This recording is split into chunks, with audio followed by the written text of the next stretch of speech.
welcome to my YouTube channel की खबर আপোনালোকৰ আশা কৰো নিশ্চয় ভাল বলক আজি নতুন ডিলাৰ ওপেন হ'ব তাত যাও আমি গোটেই মাহানে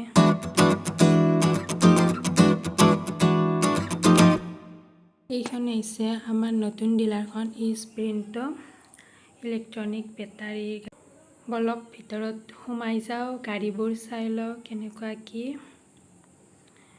এই চাওক আছে নীলা ৰঙা বগা যি লাগে সব আছে একবাৰ চাৰ্জ দিলে 70-80 কিলোমিটাৰ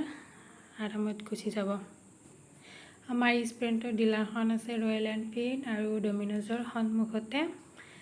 আৰু আজিকালি যেহেতু বেছিভাগ বেটাৰীৰ গাড়ী চলি আছে না পেট্ৰলৰ যিহে দাম বাঢ়িছে সেইকাৰণে সো আপোনালোকে আহি চাই কেনে কেনেকুৱা পায় ক্ৰয় কৰি লৈ যাব পাৰে মোৰ ভিডিওটো ইমানখিনি আছিল যদি ভাল পালে তেন্তে লাইক কমেন্ট এণ্ড সাবস্ক্ৰাইব কৰি দিব আজিলৈ বাই বাই